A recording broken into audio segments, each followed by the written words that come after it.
Doctor Sunil Karpe जी के सानिध्य में साईं बाबा की महिमा को आत्मसात कर आध्यात्मिक जीवन जीने की कला सीखें। देखिए साई वाणी आस्था भजन पर प्रतिदिन प्रातः 7:20 बजे, आस्था पर प्रत्येक रविवार प्रातः 8:20 बजे। संपर्क सूत्र 9604050607।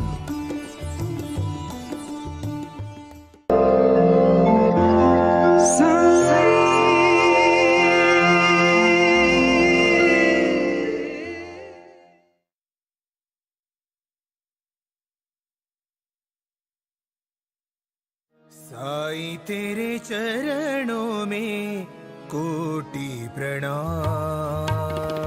साईं तेरे चरणों में कोटि प्रणाम। साईं तेरे चरणों में कोटि प्रणाम। साईं तेरे चरणों में कोटि प्रणाम। शरण में ले लो साईं प्रभो। शरण में ले लो साईं प्रभो। शरण में ले लो साईं प्रभो। शरण में ले लो साईं प्रभो। नमस्कार, अब सबका साई वाणी में मैं स्वागत करता हूं। बहुत खुशी हो रही है। मैं इन दिनों महाराष्ट्र के औरंगाबाद, जालना और परभनी के दौरे पर था। जब लोगों में गया, लोगों से मिला तो लोगों ने कहा, साईं बाबा का आशीर्वाद सुनील जी बहुत अच्छी तरह से मिल रहा है और हमारे जीवन में क्रांति हो रही है, बदलाव हो रहा है। ये बदलाव के लिए मैं एक ही चीज कहना चाहता हूं और वो बहुत महत्वपूर्ण चीज है, वो है ध्यान वाली। साई ध्यान और साई क्रिया यही जीवन का लक्ष्य बनाओ, तभी आप कुछ कर पाओगे, वरना नहीं कर पाओगे। ये मैं बहुत विश्वास के साथ आपको कह रहा हूं। प्रारंभ करो और जारी रखो। जैसे साईं बाबा ने अपने जीवन में 3 ही महत्व कार्य बताए।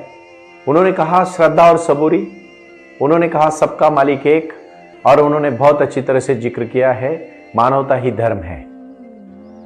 मैं भी मेरे पूरे विश्व के साईं भक्तों को कहना चाहता हूं, मानवता ही धर्म है और मानवता के साथ ही हमें जुड़ना पड़ेगा। कुछ कर गुजरने के लिए मौसम नहीं मन चाहिए, मैं बार बार क्यों कहता हूं। साधन तो छूट जाएंगे, संकल्प का धन चाहिए, ये भी मैं क्यों कहता हूं। साधन तो आएंगे, कुछ नहीं होता है किसी के पास। बहुत सारी कहानी आजकल हम पढ़ते हैं सोशल मीडिया के माध्यम से कि ये कुछ भी नहीं था और आज यहां तक बन गया। क्यों बन गया? बनने का रीजन है, बनने का कारण है कि वो सही मार्ग पर जा रहा था और बहुत दूर तक उसको जाना था और वो कदम से कदम मिला के पहुंच रहा था। यही बड़ी खुशी है। भाई और बहनों, मैं आपसे विनती करना चाहता हूं, ये छोटी सी बात है ध्यान वाली, लेकिन उसको आज आत्मसात कर लेना। मुझे बड़ी खुशी हो रही है। 2 महीना पूरे हो चुके, साई वाणी शुरू हो गई और साई वाणी के माध्यम से इतना सारा कार्य अभी पूरे विश्व में चल रहा है। इस बात का मुझे बड़ी खुशी है। मैं पूरा जीवन इसी कार्य में दौड़ाना चाहता हूं। साईं बाबा के जीवन की एक छोटी सी कहानी है। बाबा ने अपने जीवन में अंतिम समय में जब वो बाईजामा को उन्होंने कहा था कि देख बाईजामा, मेरे जिंदगी का आखिरी दिन वही होगा जो वीट में लेके घूमता हूं। पत्थर जो रेती की वीट होती है, वीट बोलते हैं उसको,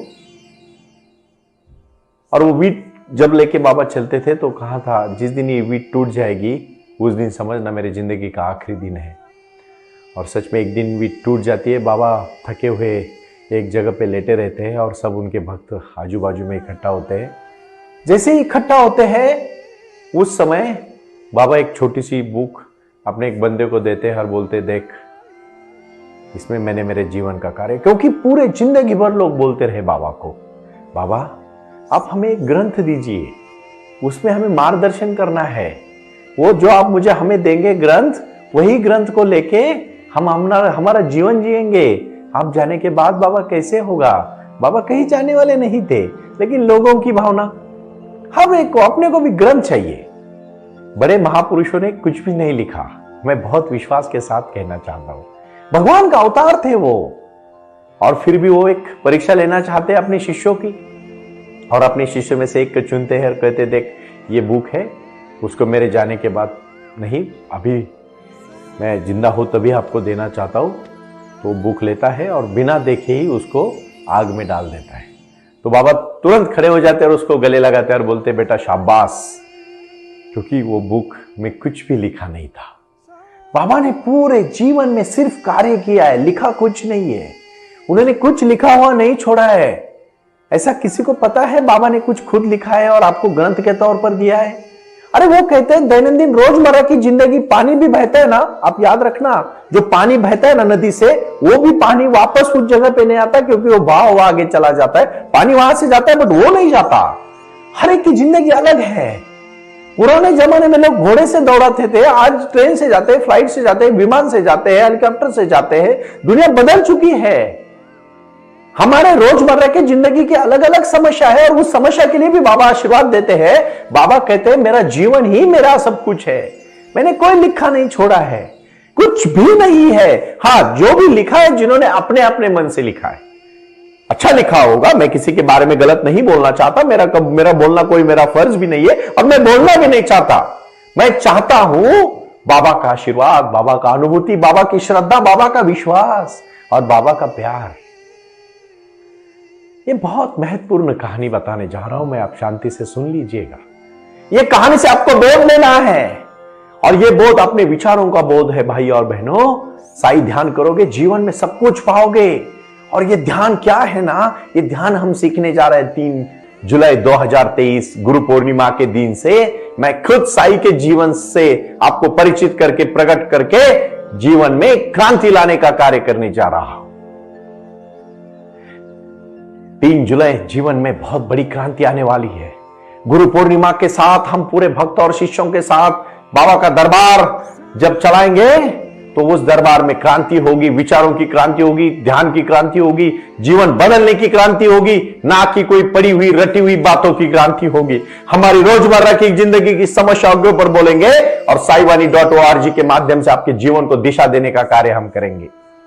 मैं चाहता हूं भारत एक महासत्ता बने, समृद्ध देश बने। एक छोटी सी कहानी है, बहुत महत्वपूर्ण से आप सुन लेना। इसका बोध आप मुझे बता देना, मैं आपकी राह देखूंगा, आपके बोध क्या आपने लिया उस बात की। एक बहुत आलसी लड़का था और वो बहुत दुखी था। कुछ करता नहीं था, खाली घर में सोते रहता था। तो सो के भी वो थक चुका था, क्योंकि कभी कितना विश्रांति करोगे, विश्रांति से भी तो आदमी थक जाता है और सो के थक जाता है। थकने के बाद एक दिन उसको पता चलता है कि उसके गांव के बगल में ही एक महाराज, एक बड़े पंडित का प्रवचन है। वो प्रवचन सुनने चला जाता है। पंडित बहुत ज्ञानी होते हैं, नामचीन होते हैं, पूरे विश्व में उनका नाम होता है। तो वो सोचता है कि जाके सुनूं, और वो एक पेड़ के जाके पीछे छुप जाके सुनने का काम करता है, क्योंकि लोगों के सामने नहीं आना चाहता। वो इतना थका था, इतना कॉन्फिडेंस लेस हुआ था, कुछ आत्मविश्वास ही उसमें नहीं रहा था कि वो दुनिया का सामना करे। और वो बहुत थका मांझा ऐसे ही पेड़ के नीचे बैठ जाता है। बाबा कहते हैं अपने प्रवचन में, पंडित जी कहते हैं प्रवचन में कि दुनिया में दुख का कारण आलस है और ये है वो है। बहुत सारे लोग आलस से पीड़ित है। तो उसको गुस्सा आता है, वो खड़ा होता है, बोलता है आलस ही नहीं है, क्योंकि मेरे जीवन में कुछ लक्ष्य ही नहीं, मैं कुछ कर ही नहीं पा सकता, मेरा आत्मविश्वास ही नहीं है मुझ में, तो मैं सोता रहता हूं। लेकिन आप ऐसा कैसे कह सकते कि आलस ही सबसे बड़ा शत्रु है? मुझे तो ये बात हजम नहीं होती है। तो बाबा कहते हैं तू दिन भर सोता रहता है, आलसी तो है।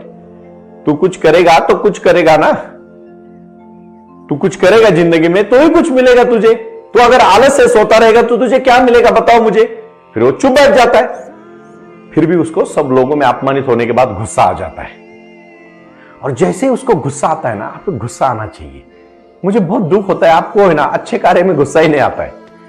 लोगों को बुरे कार्य में गुस्सा आता है, लेकिन अच्छा कुछ करने में, किसी का एक्सरसाइज करना है नहीं गुस्सा आता है, पढ़ाई करो नहीं गुस्सा आता है, अच्छा काम करो नहीं गुस्सा आता है, अपने को सिद्ध करो नहीं गुस्सा आता है। लेकिन दूसरे के बारे में कुछ बोलना है तो आपको गुस्सा आता है। ये बात कितनी बुरी है। इतना समय खुद को दो कि दूसरे के बारे में सोचने को समय ही ना मिले। ये बात आप शांति से सुन लेना भाइयों। खुद के ऊपर बहुत काम करो आप, बहुत मजा आएगा। ये दूसरों के साथ जुड़ने का जो आप नाटक करते हो ना, दूसरों को इनको बतलाओ, उनको बताओ, उनको जीवन में आगे लेके जाओ, कुछ भी नहीं होता। ये कार्य नहीं है काम का, अपने को खुद के ऊपर सोचना है। फिर वो गुस्सा हो जाता है, लोगों के साथ अपमानित हो रहा है, अपमानित होने के बाद फिर वो घर चला जाता है और छोटा सा व्यापार शुरू करने का प्रयास करता है, फेल हो जाता है उसमें, लेकिन घर वाले खुश हो जाते हैं, चलो भाई उसने कुछ ना कुछ करना तो शुरू किया। फिर थोड़ा सा हारता है, फिर जीतता है, ऐसा करते करते करते करते अच्छा व्यापार करने लगता है अपने गांव तक। फिर उसका आत्मविश्वास बढ़ जाता है। सबसे कठिन कार्य क्या है बताओ आपको मैं आज, दिल से सुन लेना भाइयों। सबसे कठिन कार्य है शुरुआत करना। और एक बार शुरुआत हो गई ना, well begun is half done.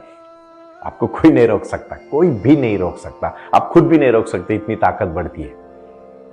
फिर वो गांव में बहुत अच्छा व्यापारी बन जाता है, फिर और काम करने लगता है, मजा आता है ना।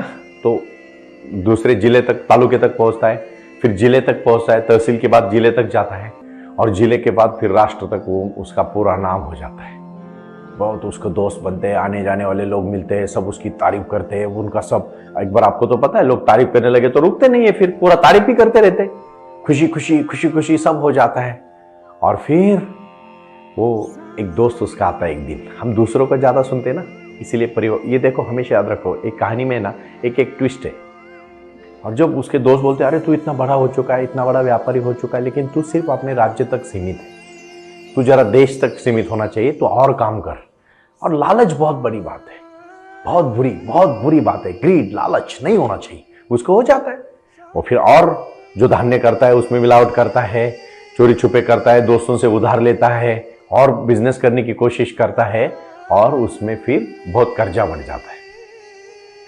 जैसे ही कर्जा बढ़ता है तो गुरु ने उसको कहा होता है कि जब तुझे सच में कुछ प्रॉब्लम आएगा ना जिंदगी में, तो सच में तेरा बहुत बड़ा संकट होगा ना, तो मेरे पास आ जाना। फिर संकट के समय में उसको लगता है, उसको तो टेंशन नहीं होता, उसको पता है मैंने दोस्तों से ही पैसे लिए, दोस्त तो अपने ही है। बट याद रखना, जब वो बर्बाद होने लगता है तो सबसे पहले दोस्त ही उसको पैसे मांगना शुरू कर देते हैं, भाई तू मेरा पैसा कर दे, वरना तो फिर वो उसको धमकी देते हैं, मारने की तक धमकी देते हैं। फिर वो बहुत दुखी हो जाता है, मेरे दोस्त कल तक मेरे साथ इतनी हंसी मजाक करते थे, खुल मिल जाते थे, आज मेरे से मनमुटाव हो गया उनका। उनको तो सिर्फ पैसा चाहिए था। उसको समझ में आता है कौन असली है कौन बुरा है। अपने को भी अपने जीवन में कौन असली है कौन बुरा है समझना है।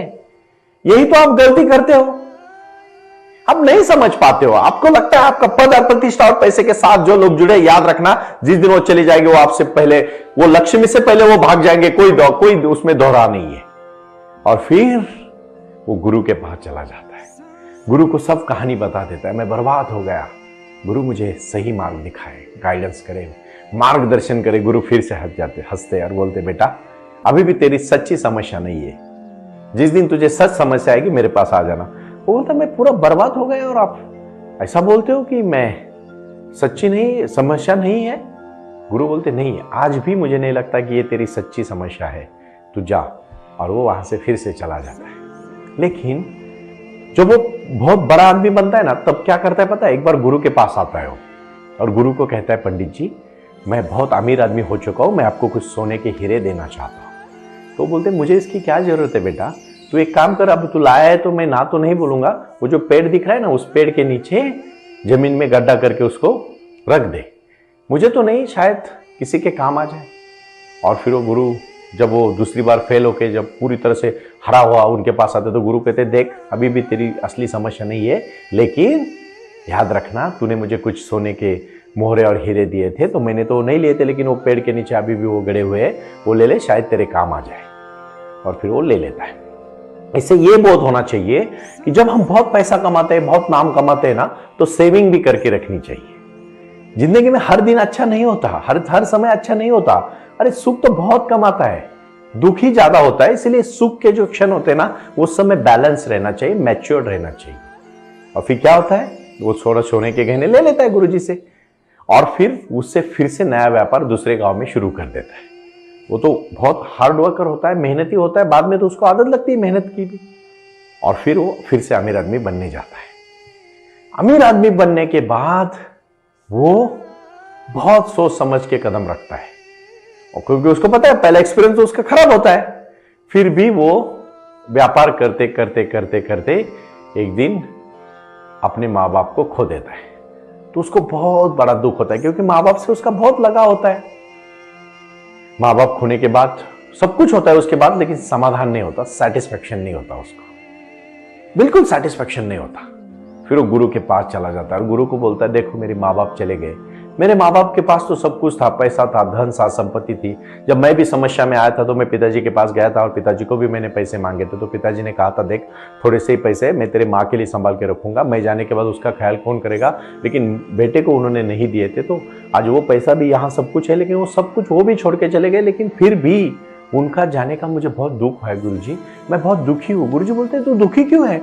जो जिसने जन्म लिया वो तो जाने वाला है, वो तो गए, तू भी जा सकता है, आज भी जा सकता है, कल भी जा सकता है। बोलता मैं आज भी, मैं तो इतना, यही तो लगता है लोगों को, हम नहीं मरेंगे, सब मर रहे, हमारी उम्र नहीं मरने की। मैं डरा नहीं रहा हूं आपको, मैं इतना ही कह रहा हूं कि ये सोचो कुछ भी हो सकता है। अगर जमीन पर रहना है और विकारों से दूर रहना है तो हर चीज का हमें सजगता के साथ जीने का एकदम क्लियर कॉन्सेप्ट होना चाहिए। हमारी हर चीज, हर सोच क्लियर होनी चाहिए, हम सजगता के साथ जी रहे हैं, पता होना चाहिए हमें कि ऐसा हो सकता है, कोई चिंता नहीं। बट सब लोग एक अलग गुरमे में होते हैं, अलग अहंकार में होते हैं, अलग प्राउड में फील, अरे नहीं मैं तो बहुत, मैं अरे मैं कौन है, हु आर यू। और फिर वो बोलता है, गुरुजी मेरे, पंडित जी मेरे माँ बाप भी चले गए, मैं तो बहुत अकेला हो गया हूं अभी। फिर भी उसको कुछ फर्क नहीं पड़ता और फिर वो 2 दिन के बाद फिर से गुरु के पास आता है और रोने लगता है और कहता है, गुरुजी मैंने बहुत गरीबी देखी, मैंने बहुत आलस देखा, मैंने बहुत अमीरी देखी, फिर मैंने बर्बादी देखी, मैं फिर से अमीर हो गया, लोगों का आना जाना देखा, मैं अकेलापन देखा, लेकिन गुरुजी मुझे आज तक समझ में नहीं आ रहा है मैं कौन हूं। और फिर गुरुजी हंसते हैं उसकी तरफ और बोलते, ये तेरा सच्चा क्वेश्चन है, ये तेरी सच्ची समस्या है कि आज तुझे पता चला कि हु आर यू, कौन हूं मैं। और फिर इस बात के लिए गुरुजी कहते हैं, बेटा तू कितना भी बाहर ढूंढ, तुझे कभी कुछ नहीं मिलेगा, तो अंदर जा, तुझे सब कुछ मिलेगा। अंदर जाना मतलब ध्यान में जाना, मेडिटेशन में जाना, और हर दिन इस तरह से जीना कि ये मेरा जीवन का बहुत अच्छा दिन है। और इसलिए मैं आज कहना चाहता हूं, अब मेरे साथ बैठो और साई ध्यान करो। हर एक बंदे ने आज के बाद अपना 1 घंटा निकालना है, 60 मिनट्स, 20 मिनट साई वाणी सुननी है और 40 मिनट मेडिटेशन करना है। मेडिटेशन ही अपने जीवन में बदलाव ला सकता है। 18 तारीख को सुबह 9 बजे से लेके शाम को 7 बजे तक मैं साई वाणी का एक लाइफ चेंजिंग प्रोग्राम ले रहा हूं। उसमें बहुत सारे लोग जुड़ रहे हैं और मैं विश्वास देना चाहता हूं, ये पहला प्रोग्राम जीवन में क्रांति लाएगा, हम सबके जीवन में क्रांति लाएगा, बदलाव लाएगा, जीवन में क्रांति लाएगा।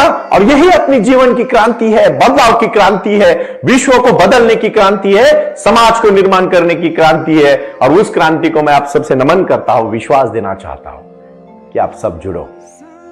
हमने हर एक शहर में मैं ये साई वाणी लाइफ चेंजिंग प्रोग्राम, साई वाणी फोरम, इसके माध्यम से ये कार्य शुरू हुआ है। और ये साई वाणी का जो फोरम है, ये जो अपने सबको मिलकर काम करने का जो प्रयास है, उसको हमने नाम दिया है साई वाणी जीवन लाइफ चेंजिंग प्रोग्राम। क्या है ये? अपनी खोज, खुद की खोज। और जब तक खुद की खोज नहीं करोगे तब तक हर समस्या छोटी मोटी समस्या है। सूरज कभी कभी उगता है, ढगों के पीछे जाता है, बादलों के पीछे जाता है, हमें लगता है कि अभी उगा ही नहीं है, वो होता है, जैसे बादल हट जाते हैं वो दिखता है। सुख के भी वैसे ही, ये सुख आता है, बादलों में डूब जाता है तो दुख लगता है, फिर निकलता है तो सुख आता है। सुख और दुख, सुख और दुख, यही तो जिंदगी है। लेकिन ध्यान की क्षमता, जीवन की क्षमता, कार्य की क्षमता और बदलाव की क्षमता, यही हमारा कार्य है। कुछ कर गुजरने के लिए मौसम नहीं, मन चाहिए। मैं फिर से कहूंगा, ये अच्छी बातें बोलने से नहीं, जीवन में क्रांति लाने से, बदलाव लाने से, व्यापार उद्यम बढ़ाने से, ज्ञान बढ़ाने से, और ज्ञान भी उतना ही बढ़ाना है जितना जरूरी है। बहुत कुछ नहीं सीखना है, लेकिन सिर्फ ध्यान करना है तो सब कुछ सीख जाओगे। वो इतना मत इकट्ठा करो कि जो काम का नहीं, वो इकट्ठा करो जिससे जीवन भर हर चीज को मिला सकोगे, और उसका नाम है ध्यान। ओम साई राम, प्रणाम।